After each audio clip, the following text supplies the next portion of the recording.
Hello, welcome to Spotlight, a ray of hope in a world devoid of enough joy. Spotlight, brought to you by the Isle of Man Arts Council. This evening, we drop into the House of Manannan for a riot of colour in the latest exhibition at the Peel-based gallery. Catch up with Stephanie Gray from the Legion Players as she rehearses for a series of performances of a classic Alan Bennett monologue and raising funds for good causes.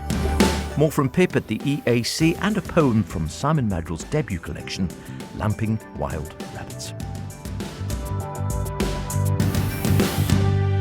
Remember, do get in touch with any creative artistic endeavours you might be involved in, planning, hoping to create, or would really like to put in the spotlight. You've got this tattooed, haven't you, on your wrist?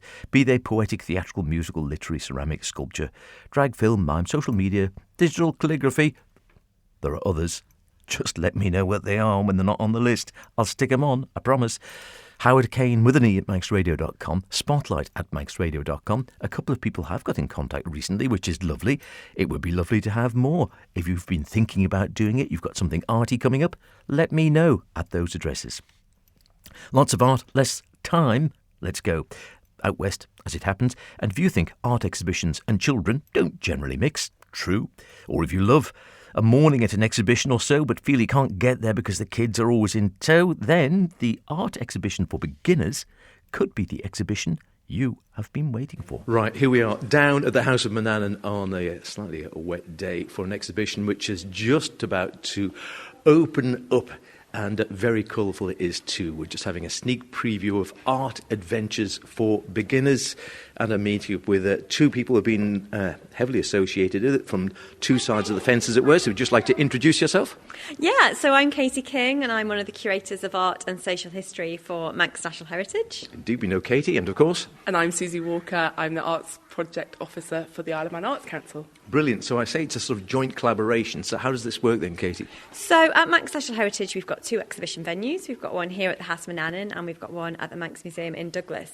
And we run a scheme called You Exhibit, where anybody, actually, organisations like the Arts Council or members of the community or artists can contact us via our You Exhibit scheme and put on exhibitions. So we plan like 2 years in advance. So the Arts Council contacted us a good while ago now because what they wanted to do was exhibit their amazing contemporary and modern art collection in an accessible venue. But interestingly, what they wanted to do is aim this exhibition at children or young families with younger children. So it's called Art Adventures for Beginners, and Susie and the team at the Arts Council have done an amazing job bringing together such colourful and vibrant and inviting work. So it's a joy, but also, so when you exhibit through You Exhibit, you get the expertise of Manx National Heritage on board as well. So our graphic designer has done a fabulous job being inspired by the artworks to create this really fun vibe.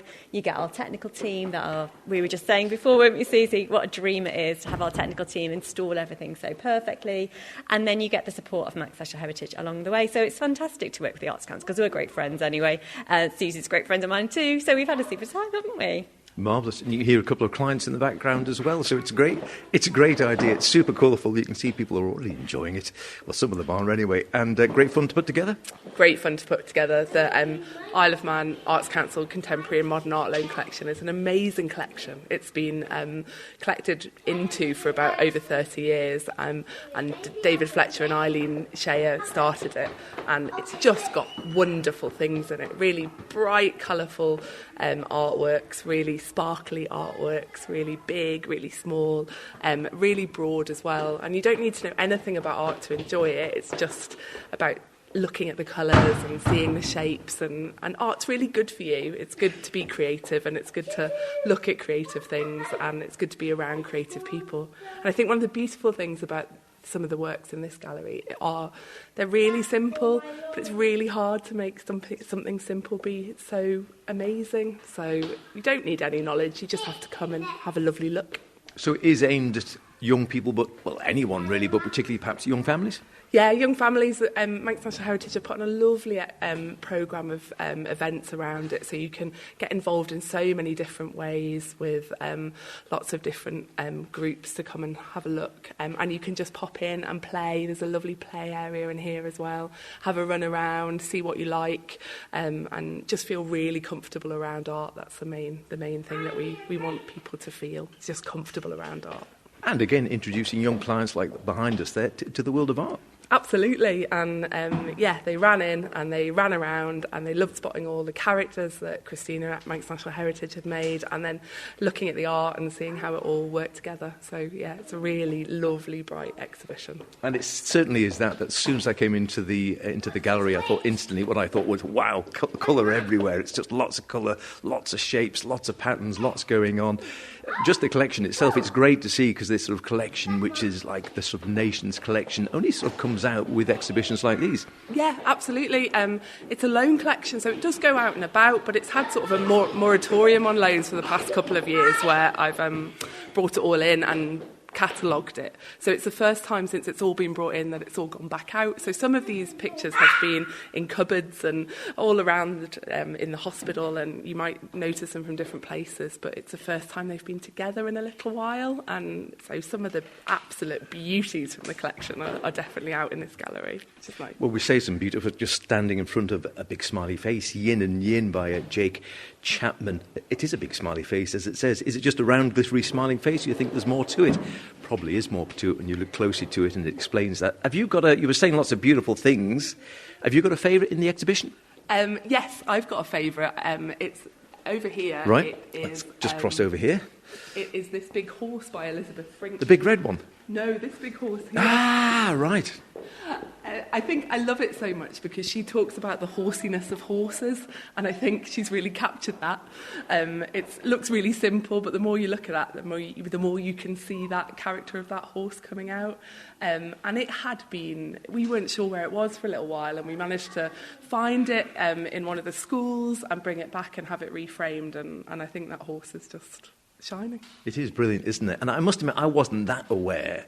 Whenever I think Elizabeth Frink, I'm always thinking sculptures. Absolutely, yeah, always thinking sculptures. And I think that's one of the great things about the collection, is a lot of the people, the artists represented in the collection are sculptors, and we've got them on 2D artwork. So.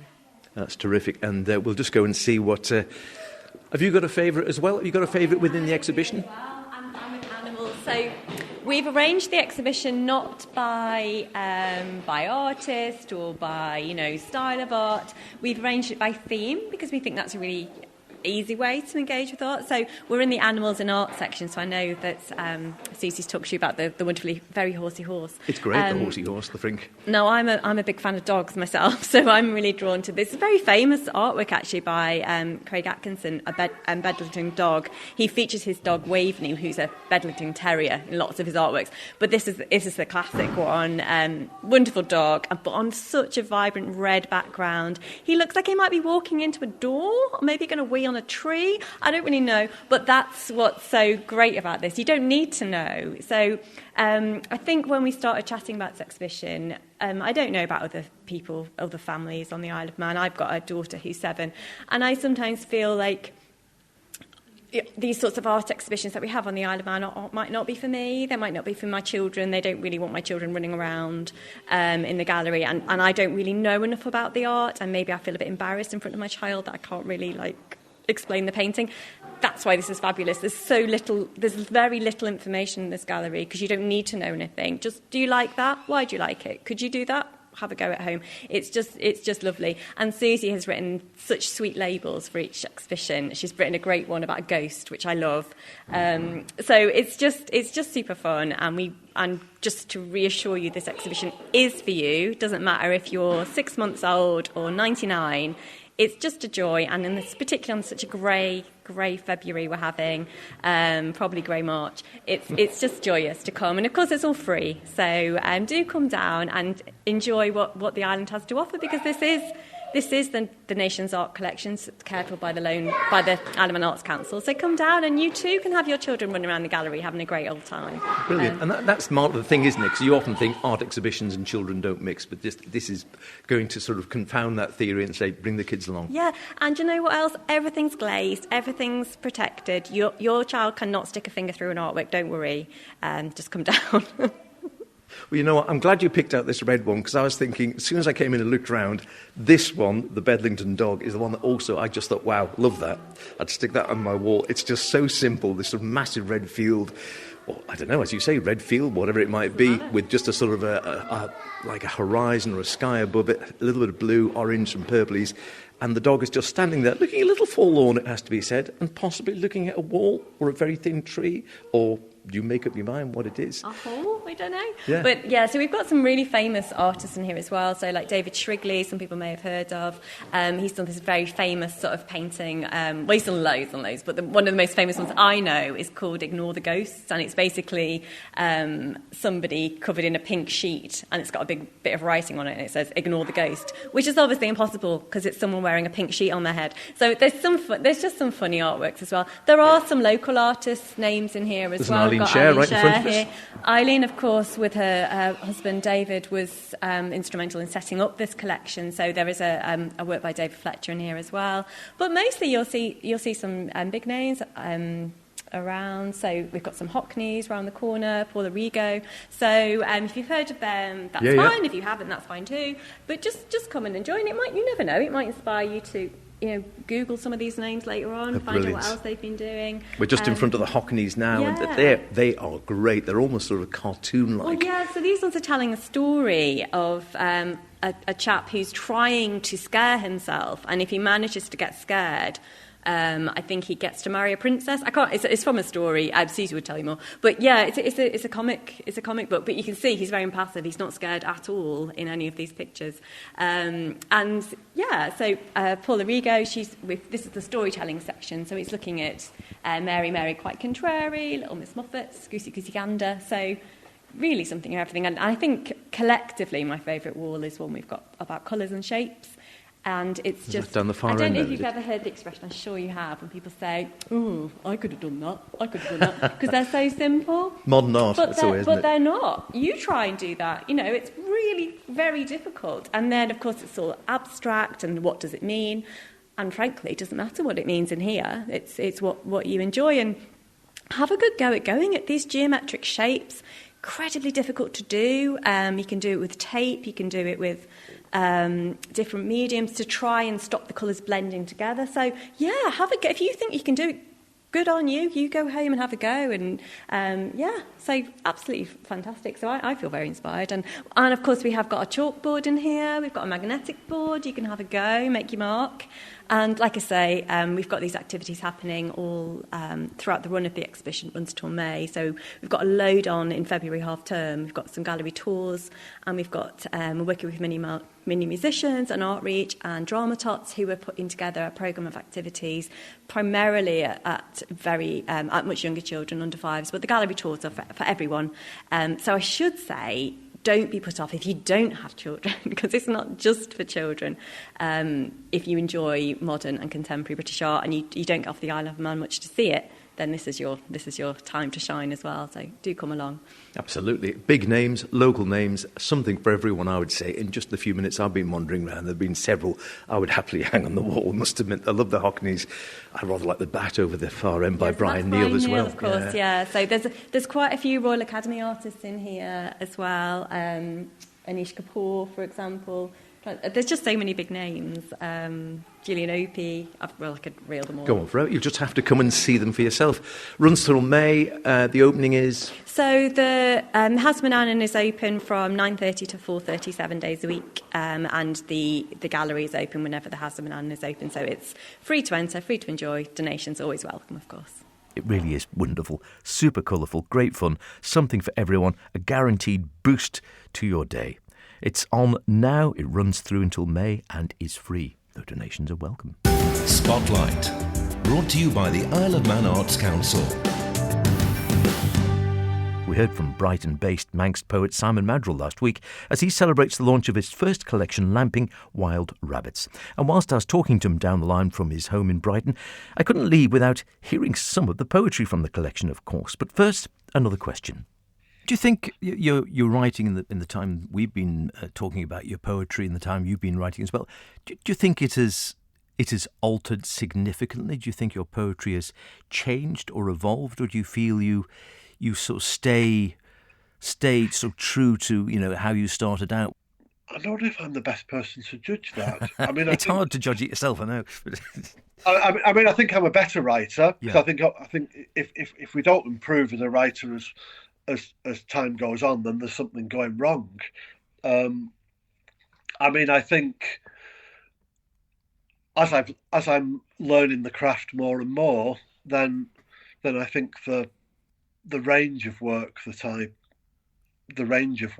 I write about and the different forms, I think have evolved, but I don't think my voice has altered because I'm not. I think that's one thing that hopefully we keep hold of, is that we're not actors, we're not performing. So I think we're just finding better ways to express ourselves rather than find a different voice to speak in, if that difference makes sense. And for you, is that part of the joy of poetry, this idea of being a clear voice, a way of expressing your feelings and sort of getting it out there, whether it's, whether you're talking about nature, whether you're talking about love, whether you're talking about sex, whatever. Is this a great way of expressing what you're feeling through the medium of poetry? Do you find it a great voice for that? Yeah, I mean, I think because it's a compressed form, forces you, if you like, to try and communicate things in as least number of words possible. Mm-hmm. But I think one of the most important things, and I think hopefully it's true for most of my poems, that a poem isn't right. This is a poem where I want to say this. It's a poem where I want to explore this, and it ends up being where it ends up. There may be some exceptions to this, is particularly if you look at something like Isle of Sin, where I'm writing about the Manx police entrapping people. Yeah, so exactly how that happens, but I mean that's what the poem's about, and that's what I'm going to write about. But in a lot of other instances, you're starting more with an emotion, a feeling, or a question, and exploring that, and the poem ends up saying what it's saying, as opposed to you've decided at the beginning that you want to find an eloquent way of saying X, Y, or Z. I think you make the process boring for the poet, never mind the reader. Well, listen, I've only had a chance to read some of them yet, and it's a great collection, and congratulations on getting this debut collection of your work out. I'm sure it won't be the last of your collected poetry to get out there, so we look forward to staying in touch and hearing more. Have you got one you could perhaps give us a taster of one from the collection? Our native Igilg was nearly silenced from what only it can express. I nearly zipped my own life in a black-bagged lack of understanding, that it is language that restores our place, that speaks louder than any plinth, that, when it cries, deepens the sea. It is near impossible to describe the sun, to feel its language forming a new dark. Simon's poetry, always powerful, from the heart, never pulls his punches. Lamping Wild Rabbits is out now, published by Outspoken Press. Someone else who's never afraid to speak her mind is Steph Gray from the Legion Players. Steph's been on the Manx drama scene for years, following in the footsteps of her mother, the inimitable Olga Gray. And Steph was last seen treading the Gaiety boards, I think, as Miss Marple in the Service Players production of A Murder Is Announced. Currently rehearsing for a one-woman show to be performed at various small venues around the island, whilst raising money for good causes. She came into the studio along with Ron Beswick and Sarah Lockyer from the Russian Players to tell me more about the play Miss Fozzard Finds Her Feet. It is. It's one of Alan Bennett's series of talking heads. now. I think a lot of actors on the Isle of Man have done a Talking Head series, various parts of those. This is from his second series that was published in 1998. And obviously, you get the book, you read the plays, looking for different plays to do for theatre suppers mainly. And I read Miss Fozzard Finds Her Feet, and it's quite quirky. And it's quite unusual, and there are lots of subtleties and undertones and whatever. So I applied for the licence, which wasn't available for UK actors in an amateur performance. So I started badgering over a year and a half ago now, if not longer, Alan Bennett's agent to go, please can I do something on the Isle of Man? I'd like to do it as a charity fundraiser, Weather Legion players. So it's taken about a year to get approval to get the licence. So we've got the licences for 5 performances on the Isle of Man, all feeding into one way or another some sort of charity raising. So I'm absolutely delighted. I'm super grateful to Ron for providing all our backstage, because the Legion players tend to work in collaboration with people now. So I'm grateful for Ron for helping, and for Sarah for the Erin Arts performance as well, which we'll talk about as a fundraiser for dementia and Alzheimer's. Lovely. So it's a sort of, is it like a tour around the island's theatre spots? As much as you can have a tour, yes. We've got a couple of venues in Douglas. We've got Peel Centenary Centre Theatre Supper, which I think is sold out. We're doing it down the Erin Arts, as again as a fundraiser. We were in Maccled, we're now in Doon, which has been organised by, I think it's a Maccled community group up there. So there's 5 performances individually. And you're saying this is all being done as fundraisers? For various charities, yes. We have got one at Prom Church on the 14th of March, which will be to raise funds for Prom Church. We've got the one at Peel Centenary we're doing, obviously, to support Peel Centenary Centre, which is a charity. We have one in Douglas, which is raising funds for the Royal British Legion, which the Legion players are associated with. We've got collections going back many, many years, and we were established nearly 100 years ago to support and raise funds for the returning soldiers from the Second World War and the First World War. And where's 5? Where's the 5th one? There's a 5th one somewhere. There's one somewhere. There's one somewhere, yeah. So it's all to try and raise funds and charity, and also to give people a laugh. I mean, one of the reasons for doing the play is it can be quite funny. It's quite sad, but it's quite funny as well. It's quite an intimate performance. It's quite challenging as an actor because you're very close to the audience, and some of the venues haven't got, the bright lights that you normally have in a big theatre. So it's up close and personal. It is. They are intimate, and this. So Miss Fozzard Finds Her Feet. Is this purely a monologue? It is a monologue. It's a Talking Heads, which is a monologue which covers normally over a period of time events in people's lives. People might have seen Bed Amongst the Lentils or A Lady of Letters, Cream Cracker Under the City, and there's a few that men do as well. He's a very clever writer. He's very observational, as you'll know. Amazing amount of work. Still going. Still going to his library, I believe now. Is he? And doing, I don't know if he's writing anymore, but certainly got a great back catalogue of work. It does indeed. And Ron, will come across to you there. So where do you were saying, I've never set foot on the stage, where do you fit into this picture then, as far as the Legion tour is concerned in this case? Well, I suppose I got involved with theatre many, many moons ago. My wife Susie was heavily involved, and I got dragged in to help out backstage usually. She tried to get me on stage, but that was never going to happen. It's not my scene at all. And when we came over to the island, Susie joined Russian players, and again I got roped in. And one Saturday when we were doing a set, there was a group of us down at the Erin Arts Centre, and the task was to wallpaper a set. And I stood there, and everybody seemed to be just standing around, and nobody seemed to know quite how to start it. So I rolled my sleeves up and literally wallpapered a set, and that was my start in the Russian players. And I've been doing backstage and technical stuff ever since. But the reason why Stephanie contacted me about Miss Fozzard was that my wife Susie died of Alzheimer's back in November 24, and one of the things we did was we did a celebration at the Erin Arts Centre and did a fundraiser for Alzheimer's Society. And we actually read Under Milk Wood. Susie was Welsh, and everybody loved Under Milk Wood, and we had a really super time celebrating her life. But the reason for doing it really was because the care that people with Alzheimer's get on the island is actually superb. The older people's mental health up in Nobles Hospital are just lovely people. Alzheimer's Society, lovely people, and they're just so caring.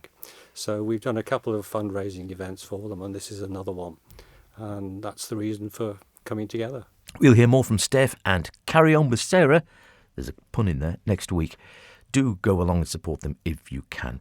Whilst I'm thinking about the Erin Arts Centre, a little more from the artistic director there, Pip Rolfe, about what was coming up and a welcome return for a regular event there. The Madfur Festival of One-Act Plays, which will be coming up at March time? Yes. I think they've got a huge number this year. I think we've got 4 nights. So I'm really glad to see them back here, because I think this venue works really well for the one-act plays. And I think the feeling's mutual. So it's really we love that event, and we're very pleased to have it back here. It is terrific, I must admit. Another name I'm familiar with, and no stranger to Spotlight. I saw Annie Kizik is down here doing a one-night. I think that's something with the Russian heritage. It is, yeah. The name of it escapes me. I think it's Do Fairies Singing Manx. Yes, so I'm guessing it's about the music of the fairies. Who's heard it? Who's written it down? And what language it's in. Only Annie will know the answers to that. Suffice to say, if Annie's doing an evening's entertainment, you know it'll be entertaining. And even if you don't speak Manx, you would enjoy it in any case. Wonderful stuff. As I say, if people want to find out more, if the people want to book for events or whatever, they can just go to the website. Yeah, erinartscentre.com, and there's links to our ticket page on there. Terrific. That's about it for now. Ree Evans will be with you next week. Make her welcome, won't you? I'll see you in a couple of weeks. Until then, be good.